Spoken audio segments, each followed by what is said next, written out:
আল্লাহ রাসূল বললেন ফাকাদ ইসতাকমালা লিল ঈমান, পরিপূর্ণ ঈমানদার সেই ব্যক্তি যার ভিতরে এই রকম চারটা জিনিস পরিপূর্ণ আছে আল্লাহর জন্য। জোরে বলুন সুবহানাল্লাহ। ভাইরা আমার, বাবাজিরা, সোনা মালিকেরা, ও ঈমানকে প্রেমিকেরা, ও আল্লাহ পাকের বান্দা বান্দীরা, দুনিয়ায় আল্লাহ পাক আমার আপনার নবীকে আখিরি নবী করলেন, দুনিয়ায় আমার আপনার নবীকে শেষ নবী করলেন।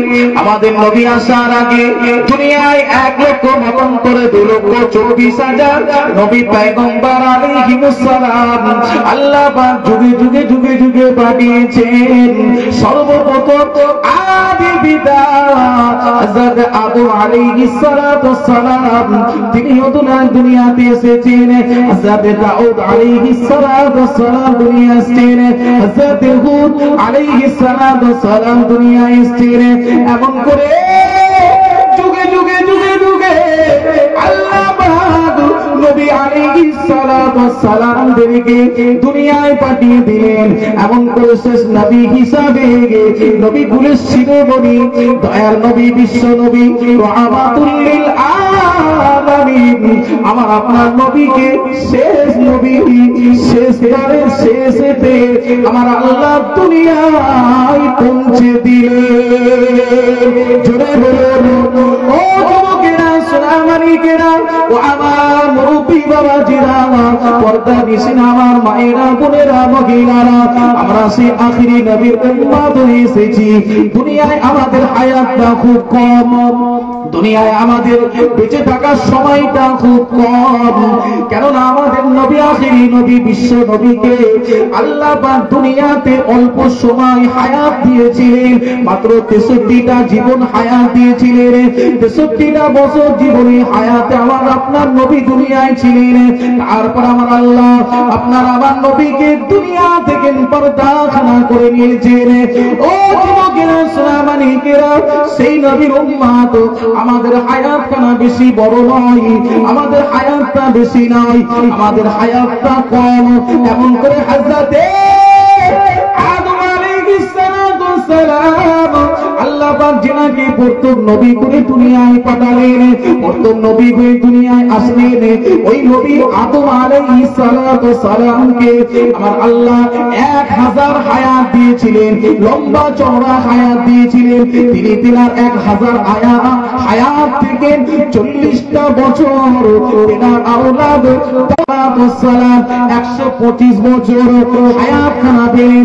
ঈসা নবী 125 বছর হায়াত খানা পেলেন। কিন্তু এমন করে ক্যালকুলেশন করে দেখা যায় আদম থেকে ঈসা এমন করে প্রত্যেকটা নবীকে আমার আল্লাহ 100 বছরের বেশি হায়াত দিয়েছিলেন, 100 বছরের বেশি হায়াত দিয়েছিলেন। তাহলে মনে করতে হবে, মনে করে নিতে হবে, প্রত্যেকটা নবীদের উম্মত ছিলেন। আমরা যেমন আখিরি নবীর উম্মত, আমরা যেমন আখিরি নবীর উম্মত উম্মতানি, তেমন ভাবে প্রত্যেকটা নবী আদম আলাইহিস সালাতুস সালাম থেকে শুরু করে ঈসা রূহুল্লাহ পর্যন্ত প্রত্যেকটা নবীদের উম্মত ছিল কম বেশি কম বেশি। ও যুবকেরা, সোনা মানিকেরা, ও আমার নবী পাকের প্রেমিকেরা, ও আল্লাহ পাকের বান্দা বান্দীরা, তাহলে প্রত্যেকটা নবীদের উম্মতরা তিনারা আমল করেছে, ইবাদত করেছে, আল্লাহকে খুশি করেছে, তাদের নবীকেও খুশি করেছে। কিন্তু না না না, তারা খুশি করার জন্য 1000 বছর হায়াত পেয়েছে। প্রত্যেকটা নবী দুনিয়ায় এসেছে, প্রত্যেকটা নবী 100 বেশি ছিলেন। জোরে বলুন সুবহানাল্লাহ। কিন্তু আমাদের নবী সবচেয়ে কম 63টা বছর হায়াতে পেয়েছে, তাও 40টা বছর পরে নবুয়ত প্রাপ্ত হয়েছে। কথা বুঝতে পেরেছেন? 23 বছর দিনের দাওয়াত দিয়েছেন, ইসলামের দাওয়াত দিয়েছেন। আল্লাহ পাক আমার আপনার নবী 23 বছরের খিদমত, একটা নয়, দুটো নয়, 1.5 লক্ষর বেশি সাহাবা আল্লাহ তৈরি করেছেন। জোরে বলো, আর জোরে বলো। অন্যান্য নবী আলাইহিস সালাতুস সালাম, হযরত আদম আলাইহিস সালাতুস সালাম হাজার বছর হায়াতে ছিলেন, মাত্র 40টা উম্মত হয়েছিল, 40টা উম্মত হয়েছিল।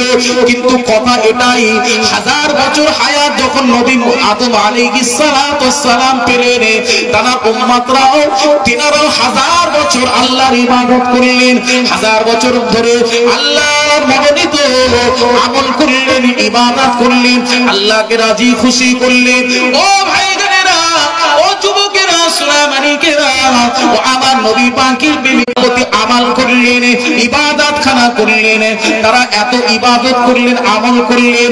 এবার আপনি আসুন, আমার আপনার নবী, বিশ্ব নবী, আখিরি নবী, দয়ার নবী, রাহমাতুল লিল আলামিন, বিশ্ব নবী জনাবে মুহাম্মদ রাসূলুল্লাহ সাল্লাল্লাহু আলাইহি ওয়াসাল্লাম, তিনি মাত্র 63টা বছর হায়াতে ছিলেন। তেনার উম্মতেরা, তেনারা আজ আমরা অনেকটা কম হায়াত পেয়েছি, খুব জোর বেশি জোর আপনি 80, 90, 100 এর বেশি আর যেতে পারেন না, তবে 100টা খুব কম, 80টা, 60 থেকে 80টার ভিতরে প্রত্যেকটা মানুষের জীবন এখন দেখা যায় আরো কম হয়ে গিয়েছে, আরো কম হয়ে গিয়েছে। কেউ 50টা বছর পেয়েছে, কেউ 60 বছর পেয়েছে, খুব বেশি বেশি করে 70টা বছর হায়াত রয়েছে। এর বেশি আর হায়াত হয় না, এর বেশি আর যাওয়া যায় না, হয় স্টক হয়ে যাচ্ছে, নাই হার্ট অ্যাটাক হয়ে যাচ্ছে, এমন করে যে কোনো প্রকার বাহানায় মগজ খানা হয়ে যাচ্ছে। যুবকেরা, সোনামানিকেরা, ও আমার নবী পাকের প্রেমিক প্রেমিকেরা, এবার আপনারা বলেন, এত অল্প সময় কেমন করে আল্লাহর ইবাদত করবেন, কেমন করে আল্লাহকে রাজি খুশি করবেন, কতদিন আপনি আমল করবেন, কত ইবাদত করবেন? কেননা অন্যান্য নবী উম্মত গুলো হাজার বছর হায়াত পেয়ে আল্লাহর ইবাদত হাজার বছর ধরে করেছে, আর আমরা তো মাত্র 60 বছরের যদি জীবন হয়, 12 বছর আপনার কোনো ইবাদত হিসাব হবে না। এরপরে আপনার ক্যালকুলেশন করলে দেখা যায় 48টা বছর আপনি হায়াতে রয়েছেন, 48টা বছর 50% মাইনাস হয়ে গেল। 48টা বছরের ইবাদত কতটা আল্লাহ রাসূলকে খুশি করতে পারে? কতটা খুশি করবে বলে? তাও আমাদের মনে বিদ্বেষ, নাহলে আজকে মাহফিল কম হতো। মাহফিল বেড়েছে একটাই কারণ, জি হ্যাঁ, শুধু মনোহিংসা, একে অপরের হিংসা করতে করতে আমাদের 30 বছর, আর বাকি 30 বছর নেই, মাত্র 18টা বছর। 60 বছরের যদি হায়াত হয়, 12 বছর বেকার। গুনাহ হলো আল্লাহ গুনাহ লিখবে না, গুনাহ হলো আল্লাহ গুনাহ লিখাই। আলোচনার ভিতরে বলে দিয়ে যায়, আমার আল্লাহ আখিরি নবীর উম্মত হওয়ার কারণে আমার আল্লাহ কতটা দয়া করেছেন, কতটা প্যার করেছেন, কতটা অফার খানা দিয়েছেন শুনে রাখেন। আল্লাহ পাকের কোরআন কিছুক্ষণ আগে আমি ঘোষণা দিয়েছি, মান জাআ বিল হাসানাতি ফালাহু আশরু আমসালিহা ওয়া মান জাআ বিস সাইয়্যাতি ফালা ইউজা ইল্লা মিসলাহা ওয়া হুম লা ইউযলামুন। জোরে বলুন, জোরে বলুন। আওয়াজ পাচ্ছেন নাকি? আরে সুবহানাল্লাহ বলতে কষ্ট লাগছে নাকি? কথা বলেন না। যদি মনে হয় কষ্ট লাগছে, আমি আবার ওয়াজ করে যাই, আর বলতে বলবো না। কথা ঠিক না? আমি আমার ওয়াজ করে যাই, আপনারা শুনে যান, বলা লাগবে না। কথা বুঝতে পেরেছেন? সুবহানাল্লাহ। এটা কার প্রশংসা ভাই? আল্লাহর প্রশংসা। আল্লাহর প্রশংসা সারা দিন হলো আমরা করতে পারি? দিলে হাত দিয়ে বলেন, সত্য কথা দিলে হাত দিয়ে বলেন, সারা দিন হলো আল্লাহর প্রশংসা আমরা করতে পারি। দুনিয়াতে আল্লাহর প্রশংসা কিন্তু আমাদের হয় না। আজকের একটা মাহফিলে বসেছেন, বড় সুযোগ। কথা বুঝতে পেরেছেন?